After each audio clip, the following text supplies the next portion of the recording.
Ponding test, waterproofing, defect liability, ഇതെല്ലാം പുതിയ പേരുകളാണ് എന്ന് നിങ്ങൾ വെളുപ്പിക്കാൻ വേണ്ടി ഇറങ്ങിയിരിക്കുന്ന കോൺഗ്രസിനെയാണല്ലോ. അവർക്ക് ഈ പേരുകളൊന്നും ഇനി പറയേണ്ട ആവശ്യമില്ല. കാരണം ഒരു തറ പോലും ഇതുവരെ എടുത്തിട്ടില്ലല്ലോ.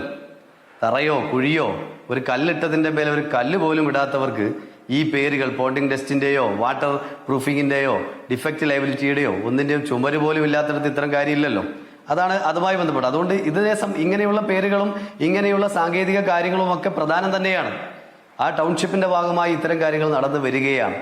പിന്നെ രാഹുൽ ഗാന്ധി ഈ ദുരന്തബാധിതർക്ക് 96 വീട് കൊടുത്തു എന്നാണോ പറഞ്ഞത്? എനിക്കറിയില്ല, ഞാൻ അതിനെക്കുറിച്ച് ശ്രദ്ധിച്ചിട്ടില്ല. അത് അവർ വ്യക്തമാക്കേണ്ട കാര്യം. ഞങ്ങളുടെ അനുഭവത്തിൽ എവിടെയും ഒരു പദ്ധതിയുടെ പേരിലും ഇങ്ങനെ കോൺഗ്രസിന് രാഹുൽ ഗാന്ധിയോ അല്ലെങ്കിൽ ആരെങ്കിലുമോ ഇവിടെ വീട് കൊടുത്താൽ ഞങ്ങൾക്കറിയില്ല. അത് അവർ വിശദീകരിക്കേണ്ടതാണ്.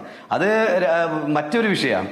അത് മറ്റൊരു വിഷയമായി തന്നെ ചർച്ച ചെയ്യപ്പെടേണ്ട വിഷയമാണ്. അതിന്റെ ഈ ചർച്ചയിൽ ചോദിച്ചാൽ എനിക്കങ്ങനെ പറയാം. എൻ്റെ മുമ്പിൽ ഇന്ന് വരെ ഞങ്ങളുടെ അനുഭവത്തിൽ അങ്ങനെ ഒരു ഇതില്ല. അത് അവർ വിശദീകരിക്കേണ്ട കാര്യം. ഇവിടെയുള്ള വിഷയം ഈ ദുരന്തബാധിതർക്ക് വീടുണ്ടോ? അതാണല്ലോ ചോദ്യം. ദുരന്തബാധിതരുടെ കാര്യം പറയുമ്പോൾ ഞങ്ങൾ വേറെ ഏതൊക്കെ വീട് കൊടുത്തിട്ടുണ്ടെന്ന് പറഞ്ഞാൽ ആ വിഷയം പരിഹരിക്കപ്പെടുമോ? കോൺഗ്രസ് ഉൾപ്പെടെ പറഞ്ഞത് വിശ്വസിച്ച് പല ആളുകളും ഈ ദുരന്തത്തിൽപ്പെട്ട ആളുകൾ ടൗൺഷിപ്പിൽ വീട് വേണ്ട എന്ന് പറഞ്ഞുകൊണ്ട് ഗവൺമെന്റിൽ നിന്നും 15 ലക്ഷം രൂപ കൈപ്പറ്റി പോയവരുണ്ട്. അവർ ശ്രുതി ഉൾപ്പെടെയുള്ള അത്തരം ആളുകൾ ഇപ്പോൾ തിരിച്ച് ഗവൺമെന്റിലേക്ക് അപേക്ഷ കൊടുക്കുകയാണല്ലോ.